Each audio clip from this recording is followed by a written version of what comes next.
Hoje pela manhã nós demos início ao estudo do livro dos Salmos, nesse período que estamos em quarentena, e agora pela noite nós daremos continuidade nesse estudo e caminharemos nos Salmos enquanto o Senhor nos permitir estarmos aqui nesse momento de dificuldade. Vamos então fazer a leitura do Salmo de número 2, irmãos, e buscar a face do nosso Deus através da sua palavra. Diz assim a palavra do Senhor no Salmo de número 2. Por que se enfurecem os gentios e os povos imaginam coisas vãs? Os reis da terra se levantam e os príncipes conspiram contra o Senhor e contra o seu ungido, dizendo: rompamos os seus laços e sacudamos de nós as suas algemas. Ri-se aquele que habita nos céus, o Senhor zomba deles. Na sua ira a seu tempo lhes há de falar, e no seu furor os confundirá. Eu, porém, constituí o meu rei sobre o meu santo monte Sião. Proclamarei o decreto do Senhor. Ele me disse: Tu és meu filho, eu hoje te gerei. Pede-me e eu te darei as nações por herança e as extremidades da terra por tua possessão. Com vara de ferro as regerás e as despedaçarás como um vaso de oleiro. Agora, pois, ó reis, sede prudentes, deixai-vos advertir, juízes da terra. Servi ao Senhor com temor e alegrai-vos nele com tremor. Beijai o filho para que se não irrite, e não pereçais no caminho, porque dentro em breve se lhes inflamará a ira. Bem-aventurado todos os que nele se refugiam. Palavra do nosso Deus, irmãos. Que o Senhor nos abençoe com o entendimento correto da sua palavra. Nesses momentos de dificuldades, irmãos, nesse momento onde nós olhamos à nossa volta e vemos o caos mais do que qualquer outra coisa, nós vemos o caos social, o caos mundial, na verdade, uma pandemia, uma doença que assola toda a raça humana, independente do local, do continente onde as pessoas estão vivendo, independente disso, as pessoas estão sendo assoladas por essa tribulação. Nós, como igreja, temos essa dificuldade especial. O nosso desejo do coração, maior do que de reabrirmos o comércio, de que todos possam voltar a trabalhar de forma normal, o desejo do nosso coração é que o Senhor, Ele nos receba na sua presença em culto público, que a igreja possa estar reunida junto com o seu Deus. Mas nesses momentos de dificuldades, irmãos, não há outra coisa que devemos fazer a não ser olhar para a palavra de Deus. E o livro dos Salmos é um ótimo livro para que nós possamos olhar para ele e ele nos mostrar como espelho o nosso coração, como nós estamos nos sentindo muitas vezes em meio à dificuldade e como nós deveríamos nos sentir em meio à dificuldade. O Salmo de número 2, ele começa com uma pergunta. Ele pergunta: por que se enfurecem os gentios e os povos imaginam coisas vãs? O Salmo de número 2, irmãos, assim como o Salmo 1, os dois eles formam uma unidade e os dois juntos eles são a introdução a todos os 150 salmos. Se nós pudermos observar, o Salmo de número 1, ele começa dizendo bem-aventurado. E no último versículo aqui do Salmo que iremos meditar agora pela noite, começa com bem-aventurados todos os que nele se refugiam. Essa é a última frase do Salmo. Veja, o Salmo número 1 começa com bem-aventurado e o Salmo número 2 termina com bem-aventurado. Esses salmos eles estão tratando a respeito do mesmo assunto. Eles são uma unidade que trazem para nós um entendimento a respeito de como o mundo é e como o mundo sempre vai estar à nossa volta. Mas, independente de como o mundo esteja, como deve estar o nosso coração. No Salmo de número 1, nós recebemos a instrução por parte de Deus de que não devemos andar, nem nos assentar, nem nos deter no caminho dos ímpios, no caminho dos pecadores. O nosso desejo, o nosso coração, o nosso deleite deve estar em meditar na lei do Senhor de dia e de noite. O Salmo número 2, então, ele começa perguntando por que é que as pessoas imaginam coisas vãs.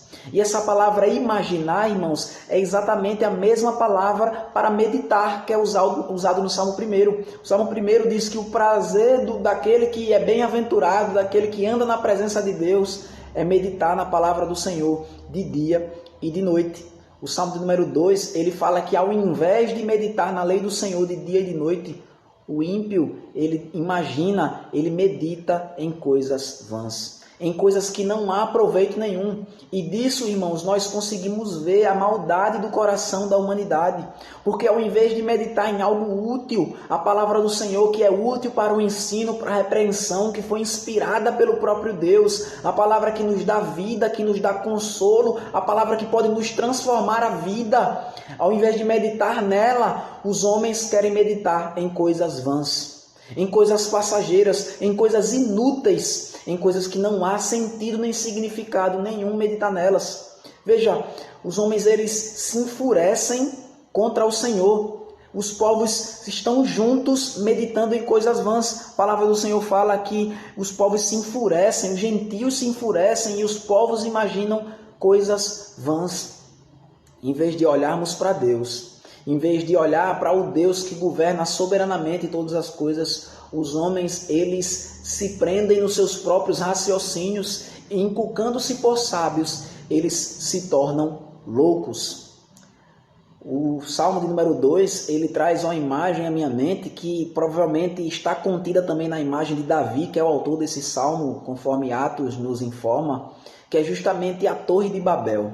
Na verdade, o salmista Davi, ele não está aqui em mente apenas algo que está acontecendo em sua época, mas em todas as épocas, os homens eles se revoltam contra Deus. Desde o Jardim do Éden, quando Adão e Eva eles se revoltaram contra Deus, assim como Caim também se revoltou contra Deus, assim como todos os homens no tempo de Noé se revoltaram contra Deus, assim também como todos os homens no tempo de Abraão, assim como todos os homens no tempo de Babel, eles se revoltam contra Deus e eles tentam viver do seu jeito, e eles tentam viver o seu reinado, eles tentam criar suas próprias cidades e, como na Torre de Babel, criar uma estátua, criar uma torre, um local onde eles possam se chegar até os céus, onde nem Deus vai poder detê-los. Esse é o desejo do coração humano.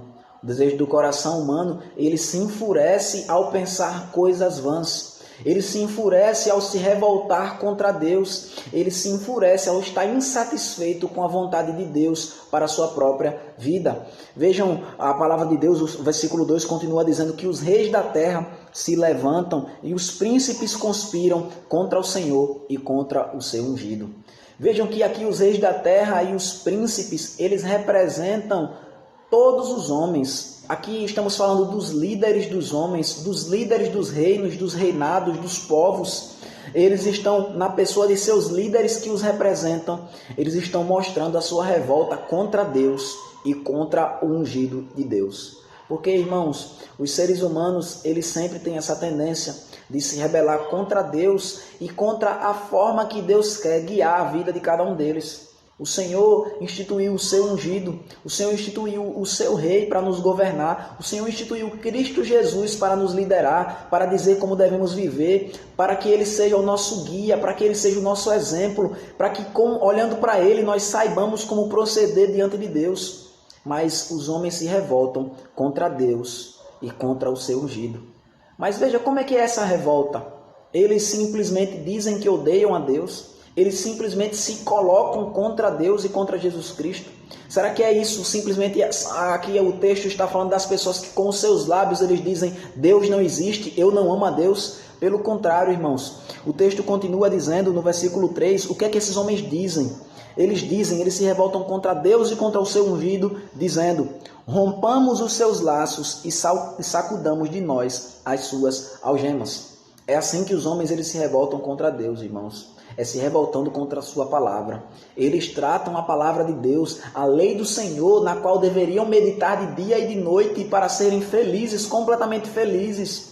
Os homens, eles ignoram a lei de Deus. Pelo contrário, pior ainda, eles desprezam a lei de Deus. Eles olham para a lei de Deus e eles acreditam que a lei de Deus é que aprisiona eles, é que os algema, é que os fazem infelizes, é o que os fazem limitados. Vejam, irmãos, o nosso pecado é que nos limita, o nosso pecado é que nos destrói, o nosso pecado é que nos afasta de Deus e que nos afasta das outras pessoas, o nosso pecado é que nos afoga no nosso próprio egoísmo, o nosso pecado é que faz com que a gente olhe para nós mesmos como se fossem os mais importantes do mundo, como se só a gente importasse, como se a nossa vontade fosse soberana sobre todas as coisas, como se a gente fosse melhor do que os outros. Até mesmo as pessoas que gostam de servir, que gostam de viver para ajudar as outras pessoas, elas se sentem melhores do que as outras. Esse sentimento, esse desejo de servir esconde uma arrogância muito maior. A arrogância de se sentir melhor porque ajuda, porque serve, porque está numa posição de autoridade sobre as outras pessoas, na qual as outras pessoas precisam delas.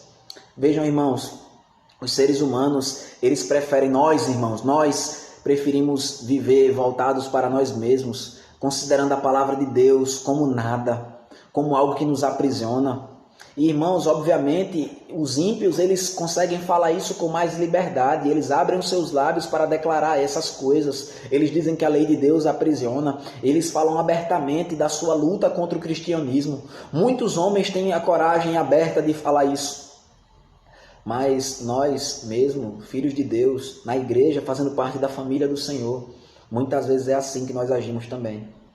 Porque essa é uma das ferramentas mais ardilosas de Satanás. Satanás, ele faz com que nós pensemos que Deus não nos ama, que Deus restringe a nossa liberdade. Há uma figura, uma imagem que circula na internet, que é de um homem pulando a cerca, essa cerca representando a lei de Deus, essa cerca com o nome Lei de Deus, e um homem pulando, achando que encontrará liberdade fora dos caminhos do domínio do Senhor. Mas ao outro lado da lei de Deus, ao outro lado daquela cerca, na verdade há um abismo.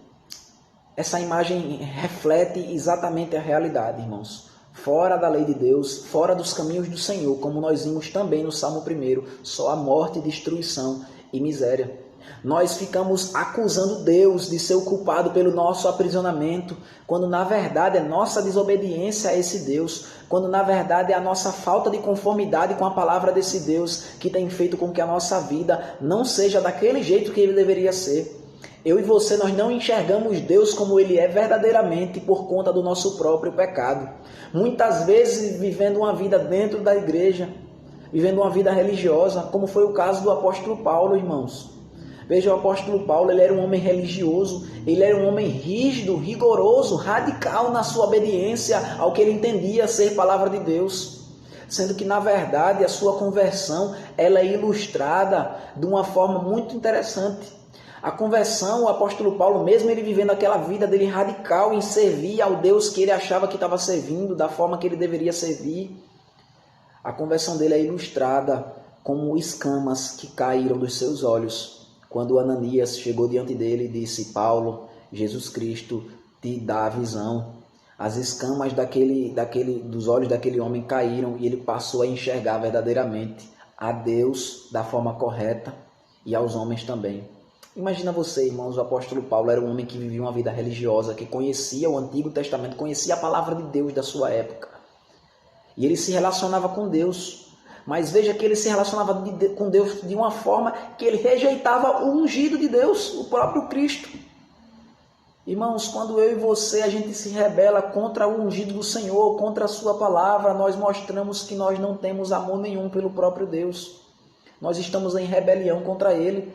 Nós somos iludidos por Satanás, que nos faz pensar que amamos a Deus. Nós somos iludidos por Satanás, que faz com que nós pensemos que Deus não nos ama e que nós precisamos nos desvencilhar da palavra do Senhor, que nós precisamos nos libertar daquilo que nos aprisiona, sendo que Ele oculta de nós que o que realmente nos aprisiona é nosso pecado. E Ele volta toda a nossa atenção, Ele volta toda a nossa imaginação, toda a nossa meditação, ao invés de meditarmos na palavra de Deus, onde o nosso pecado vai ser confrontado, nós meditamos nos nossos próprios raciocínios vãos. E por isso que nós sempre achamos que estamos corretos, porque nós somos os próprios juízes na nossa mente. E Deus sempre vai estar errado e nós vamos sempre estar certos, se nós formos seguir o nosso raciocínio pecaminoso. Mas, irmãos, veja que caos, que bagunça. Isso não é apenas os ímpios. Porque realmente, de fato, se olharmos para fora de nós, se olharmos para o mundo ao nosso redor, nós vamos ver a bagunça e o caos que está acontecendo. Países, nações, organizações mundiais que se unem para louvar a morte, que se unem para transformar em injusto aquilo que é injusto. Vejam, irmãos, os homens defendendo o aborto, os países colocando leis, criando leis que são contrárias às leis divinas. De tantas formas, a palavra de Deus é obscurecida pelas leis dos homens. Os juízes dessa terra, que deveriam refletir o caráter belo e magnífico de justiça do nosso Deus, eles terminam sendo os mais injustos. Eles chamam de justo aquilo que é injusto. Eles chamam de inocente aqueles que são culpados e chamam de culpados aqueles que são inocentes. Não há justiça em nosso tempo. Os políticos lutam e desejam apenas ter e obter e não estão preocupados se alguém vai morrer, se alguém vai sofrer pelo dinheiro que eles estão desviando, pelo caminho que eles têm vivido. E as pessoas sofrendo, e mesmo no momento de epidemia, de pandemia, ao invés de todos se unirem para que pensarem no que é melhor para os países, em pensarem no que é melhor para a humanidade, cada um segue segundo o seu próprio coração, cada um faz aquilo que é reto aos seus próprios olhos, cada um vive da forma que deseja viver, e é uma bagunça, e é um caos, e eles aproveitam-se desse momento para continuar desviando mais e mais dinheiro e roubando mais a população. Mas, irmãos, Satanás ele pode usar, inclusive, essa nossa indignação justa pelas coisas horríveis que estão acontecendo em nosso tempo para ocultar de nós o nosso próprio pecado. Perceba que se nós olharmos para o mal à nossa volta, e isso não fazer nós olharmos para dentro de nós e encontrarmos o mal que há lá dentro, isso significa que nós caímos completamente na armadilha de Satanás. Porque o mal não está apenas à nossa volta, o mal não está apenas ao nosso redor. A palavra do Senhor diz que não há um justo, nenhum sequer, não há quem entenda, não há quem busque a Deus. Todos se extraviaram, a uma só se fizeram inúteis. Veneno de víbora está em seus lábios, os seus pés são velozes para derramar sangue. A palavra de Deus, irmãos, coloca a mim e a você também junto com os ímpios, nessa condição de que o nosso coração também é dominado em muitos momentos pelo pecado. Veja que o próprio apóstolo Paulo, um dos homens mais santos que já passaram por essa terra, ele é categórico em afirmar que há uma lei no seu corpo, há uma lei nos seus membros que é contrária à lei de Deus. Ele diz que ele não consegue entender o seu próprio modo de agir, porque o bem que ele quer fazer, ele não consegue fazer, e o mal que ele não quer, que ele não deseja, esse sim ele faz, ele tem buscado fazer. Irmãos, para pensar, o apóstolo Paulo, em meio a uma vida santa de pregação do Evangelho, viajando, apanhando, sofrendo por causa do Evangelho, denunciou o seu próprio coração. Imagina eu e você, irmãos, imagina a podridão que há em nosso ser, enquanto nós apenas olharmos para a maldade que está em nossa volta, enquanto eu e você apenas nos indignarmos com o mundo ao nosso redor, e a gente não olhar para dentro de nós, e a gente não buscar ter a nossa vida transformada pela palavra de Deus, e a gente não buscar, irmãos, de verdade, de fato, sofrer, tomar a nossa cruz e seguir a Cristo, enquanto a gente apenas superficialmente, com nossas palavras e com nossas ações externas, mas no nosso coração, enquanto nós não buscarmos lá no íntimo do nosso ser agradar a Deus, enquanto a gente não buscar vencer cada pensamento que é contrário à palavra de Deus, enquanto nós não lutarmos para que Cristo reine no nosso coração, não adiantará nós dizermos que amamos a Deus, que amamos ao ungido de Deus e que amamos a lei do Senhor. Irmãos, os ímpios eles dizem com seus lábios que eles querem romper os seus laços, mas nós não devemos deixar que nem no nosso coração enganoso essas palavras possam ser pensadas. Em nosso coração, de maneira nenhuma, nós devemos ver a lei e a palavra do Senhor como algo que nos aprisiona. Pelo contrário, a lei de Deus nos liberta. A palavra do Senhor, ela reflete o caráter do próprio Deus, que é quem nos liberta do pecado, que é quem nos liberta do poder do pecado, que é quem nos liberta da condenação do pecado, que é quem nos liberta de uma eternidade sendo punidos pelo nosso pecado. Irmãos, ao invés disso, ao invés de a gente continuar resistindo à vontade de Deus, nós devemos nos curvar diante de Deus. Sendo que quando nós olhamos para dentro de nós, ou quando nós olhamos ao redor de nós, é muito difícil, irmãos, nós temos esperança de que algo bom vai realmente acontecer nesse mundo. Porque a nossa situação é deplorável. A nossa situação é de homens e mulheres decaídos, crianças que nascem, que desde a concepção a palavra de Deus diz que somos pecadores. E que esperança há então para nós? Realmente, irmãos, se nós olharmos apenas para nós e olharmos para o mundo à nossa volta, não há esperança nenhuma. Não há esperança de vencermos o mal, não há esperança de que a verdade e a justiça ela reinem. Mas se nós olharmos para a palavra de Deus, irmãos, se nós olharmos para o Salmo de número 2, Isso vai fazer com que nós olhemos para Deus. É isso exatamente que fala no versículo 4. Diante de toda essa situação de desgraça dentro de nós e ao nosso redor, o versículo 4 diz: ri-se aquele que habita nos céus, o Senhor zomba deles. Veja como é interessante, irmãos, e como é confortante ouvirmos essas palavras inspiradas por Deus. Porque, irmãos, mesmo em meio a um caos político, mesmo em meio a um caos social, mesmo em meio a um caos que há dentro do nosso coração, nós podemos ter esperança.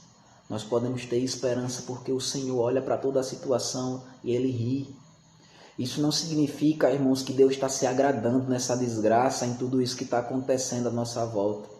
Mas o riso de Deus simboliza que Ele não perdeu o controle. Significa que apesar de aos olhos humanos parece que nada faz sentido, aos olhos de Deus, Ele ainda controla, Ele ainda governa todas as coisas e o Senhor ainda vai fazer com que todas as coisas culminem na sua glória. O Senhor vai ser glorificado em toda a maldade, o Senhor vai ser glorificado em todas as artimanhas de Satanás, o Senhor vai ser glorificado em absolutamente tudo que está acontecendo à nossa volta, irmãos. E é fantástico, sabe por quê, irmãos? Porque esses versículos eles são citados no Novo Testamento, no livro de Atos, após os discípulos de Cristo sofrerem uma perseguição, após eles serem perseguidos por conta do Evangelho. Eles proclamam essa palavra, eles dizem os reis da terra, eles dizem Herodes, Pôncio Pilatos, os judeus e os homens em geral, eles se uniram para matar o Filho de Deus, eles se uniram para destruir o ungido de Deus, e ainda assim o Senhor fez com que o maior momento de maior desgraça na humanidade, fez com que a ação mais pecaminosa do mundo, que foi a morte do Filho de Deus, isso redundasse na maior glória para o nome e para o louvor do nosso Senhor Jesus. Vejam, irmãos, no momento em de maior desgraça, no momento em que os discípulos fugiram, no momento em que não havia mais esperança, em que todos achavam que tudo estava absolutamente perdido, o Senhor Jesus Cristo ressuscitou e a morte dele fez com que nós pudéssemos ser salvos. Vejam, irmãos, o Senhor ri porque Ele governa todas as coisas com absoluta soberania. Vejam, no Salmo 1, fala que os homens, eles escarnecem, eles fazem uma roda para escarnecer da palavra de Deus. Mas agora no Salmo 2, irmãos, nós somos ensinados que o riso de Deus é maior do que a zombaria dos homens. O Senhor ri e o riso do Senhor é mais poderoso porque o Senhor é soberano. A risada do Senhor não é porque Ele acha que está no controle, a risada do Senhor é porque Ele sabe que Ele é todo poderoso e Ele governa todas as nações, e Ele governa o coração dos reis, e Ele governa todas as coisas, e o Senhor não vai permitir que nada aconteça fora do seu domínio, do seu controle, e todas as coisas, mesmo as maldades, mesmo as coisas que não conseguimos entender nesse mundo, elas vão ser usadas para a glória de Deus. Assim como José, ele pôde olhar para a maldade dos seus irmãos e ele pôde dizer, olha, vocês intentaram o mal, mas Deus intentou o bem e fez com que eu estivesse aqui hoje para a conservação de muita vida. Assim também Jesus Cristo ressuscitou para a conservação da nossa vida, para que não só pudesse ser conservada a vida, mas que pudesse haver vida onde não havia ainda em nossos corações. E a gente pôde ressuscitar dos mortos, dos delitos e dos pecados em que nós estávamos vivendo. Vejam, irmãos, que consolo e que conforto a gente poder olhar para a palavra de Deus e ver que apesar da loucura dos homens, apesar do pecado e da maldade que atravessa todos os corações dos homens, apesar de tudo isso, a gente pode ver que o nosso Deus governa todas as coisas. Louvado seja o nome desse nosso Deus maravilhoso. E ele diz então, no versículo 5, na sua ira, a seu tempo, lhes há de falar, e no seu furor os confundirá. Veja, na sua ira, no devido tempo, o Senhor castigará toda a maldade, todo o pecado. O Senhor vai confundir os homens de hoje, assim como Ele confundiu os homens em Babel. É justamente isso, o nome Babel significa a confusão que Deus fez em meio àqueles homens que achavam que estavam no poder. Assim também, no juízo final, Deus confundirá a todos aqueles que achavam que controlavam, que achavam que estavam conseguindo passar impunes a sua maldade.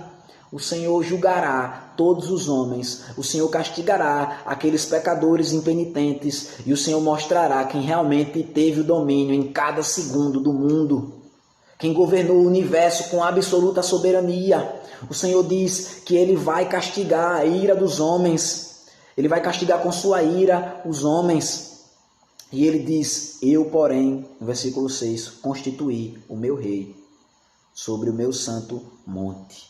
Vejam, irmãos, independente do que está acontecendo aqui e agora na nossa vida, independente da angústia que nós podemos estar passando, independente da dificuldade que nós podemos sentir em meio a essa tribulação específica do coronavírus, o medo que pode assolar alguns corações, ou qualquer outra dificuldade, qualquer outra angústia, qualquer dívida, qualquer tristeza, qualquer sentimento que nos afasta da palavra de Deus, em meio a qualquer tribulação, irmão, qualquer provação que nós possamos estar passando, a gente sabe que desde toda a eternidade o Senhor disse essas palavras, eu constituí o meu rei no meu santo monte Sião.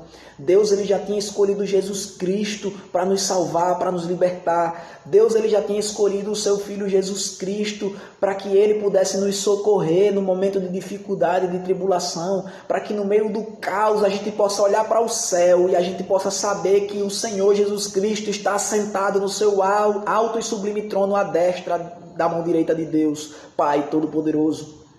Que nada que está acontecendo saiu do controle desse Deus e do seu ungido. Veja que o Jesus Cristo que passou por todas as tribulações, agora Ele reina. E eu e você, a gente que passa por dificuldades, a gente sabe, a gente olha para o futuro com esperança, não necessariamente de que as coisas vão melhorar nesse mundo, como nós vimos no Salmo 1, mas se nós meditarmos na palavra de Deus, se a palavra de Deus for o nosso prazer, se esse Jesus Cristo, se esse ungido do Senhor for aquele que reina sobre a nossa vida, então a gente vai poder prosperar em todas as coisas. A gente vai poder ter uma alegria profunda de que mesmo quando tudo está dando errado, Jesus Cristo é o nosso Senhor e Ele governa a nossa vida. Irmãos, isso dá paz e dá tranquilidade ao coração mais aflito. Isso é como a tempestade que o Senhor acalmou, que nós poderíamos estar desesperados como os discípulos, sofrendo, lutando, desesperados, até mesmo dizendo, Senhor, o Senhor não vê a nossa aflição. Mas o Senhor com uma palavra, Ele diz, acalma-te. O Senhor com uma palavra, Ele diz, emudece. E os ventos e os mares o obedecem. E Ele dá uma amostra do seu grande poder. E os discípulos ficam maravilhados e se perguntam, quem é esse que até o mar e o vento os obedece? Irmãos, não só o vento, não só o mar, mas todo o universo, ele está debaixo do domínio do nosso Deus. O nosso Senhor Jesus Cristo, Ele está assentado no seu trono, o ungido do Senhor, Ele governa, e Ele governa em especial a sua igreja, irmãos. Ele diz, é no Monte Sião que está Jesus Cristo, ou seja, é como cabeça de Jerusalém, da sua igreja amada, é através dela que Ele vai governar o mundo. Irmãos, os reis da terra, a palavra do Senhor em Provérbios diz que o coração deles são como como o mar que o Senhor pode inclinar para o lugar, para o lado que Ele quer. Mas o coração dos seus filhos, irmãos, o coração da igreja do Senhor, esse sim é um coração que deve estar completamente entregue voluntariamente ao governo de Cristo. Mais do que qualquer governante, mais do que qualquer autoridade que foi constituída por Deus, a sua igreja deve estar completamente submissa à vontade do Pai. A vontade daquele que é o nosso rei, que é o nosso marido, que é o nosso Senhor, aquele que é tudo para nós, aquele que nos liberta, aquele que passou por todas essas dificuldades que ele passou. Imagina, irmãos, você, Pôncio Pilatos, se achando com autoridade.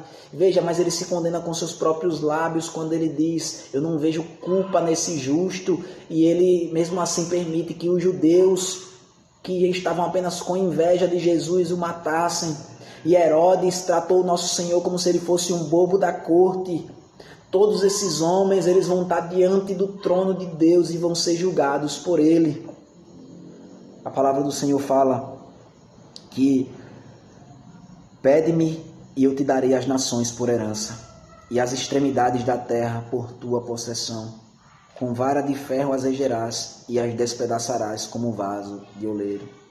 Vai haver um tempo em que Pôncio Pilatos e todos os outros, nós também inclusive, estaremos diante do trono de Deus.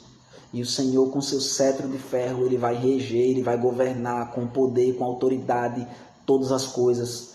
Todos os joelhos vão estar dobrados diante da autoridade desse Cristo, desse Senhor, desse grandioso Salvador. E veja que autoridade, que poder que ele tem, que a palavra do Senhor nos fala aqui, que ele pede, ele pode pedir a Deus e o Senhor dará todas as nações como herança, como possessão dele. Vejam, irmãos, Deus, ele nos ama e ele nos entregou o seu Filho como possessão especial dele. O Senhor Jesus, ele reinará sobre todas as coisas com a mão poderosa, com o braço estendido, com cetro de ferro. Mas a sua igreja, ele governa com amor, ele governa com carinho, com paixão, com o desejo de que nossa santificação seja plena, com o desejo de que nós enxerguemos ele como ele realmente é, com o desejo, com o Senhor agindo em nós, para que nós possamos ser transformados a cada dia. Irmão, se você é um cristão de verdade, se você é um santo, você tem desejo por santificação. Mas muito mais vontade que você tenha de ser santo, o Senhor Jesus ele tem de que você seja santo. E é por isso que o Senhor Jesus ele governa a sua vida. Ele não vai permitir que você viva no pecado se você é um verdadeiro cristão. Se você é um verdadeiro cristão e você está conseguindo viver no pecado, se assuste. Talvez você não seja um verdadeiro cristão. Mas se você é um verdadeiro cristão e tem pecado, o Senhor tem incomodado o seu coração, escute a voz do Senhor. O Senhor te chama ao arrependimento nesse momento. Não deixe para amanhã, nesse momento agora, se arrependa do seu pecado, abandone a antiga vida, abandone as antigas práticas e se entregue ao seu Salvador. A palavra de Deus fala e diz a advertência aos reis e aos juízes da terra. Ela fala no versículo 10, agora pois, ó reis, sede prudentes, deixai-vos advertir, juízes da terra. Servi ao Senhor com temor e alegrai-vos nele com tremor. Irmãos, vejam que maravilha a palavra de Deus. Irmãos, o Senhor poderia permitir que todos os seres humanos, nós vivêssemos no nosso pecado durante toda a nossa vida e não nos advertisse em momento nenhum. E quando nós chegássemos ao final da nossa vida, nós fôssemos condenados ao inferno. Mas a palavra do Senhor, ela foi escrita aqui, esse versículo em específico, para ser cantado, inclusive, para que a gente se deixe ser advertido pela palavra de Deus. Vejam, irmãos, o Senhor ele governa todas as coisas com absoluta soberania. Não adianta o homem querer se rebelar contra esse Deus. Mas o Senhor ele nos chama cada um de nós para que nós sejamos advertidos por sua palavra, para que nós nos coloquemos diante desse Deus, para que nós sejamos advertidos por ele, nós abaixemos nossas armas, nós deixemos as trincheiras, nós paremos de lutar contra esse Deus e nós possamos, sendo advertidos, que nós possamos servir ao Senhor com tremor e nos alegrarmos nele com tremor. Veja que a alegria que o justo, que o bem-aventurado sente quando medita na lei do Senhor, o Senhor nos chama para sentir essa alegria nele mesmo. O Senhor diz que a gente vai ser bem-aventurado quando a gente sentir prazer na lei do Senhor. E agora no Salmo de número 2, ele fala para que eu e você, a gente sinta alegria em temer e ao tremer diante do nosso Deus. Irmãos, que essa advertência nós tomemos para nós. Nós não achemos que é para o nosso vizinho que está tão longe de Deus. Que nós não achemos que é para o nosso marido, para a nossa esposa, para os nossos pais, para os nossos filhos, mas que nós tomemos para nós mesmos.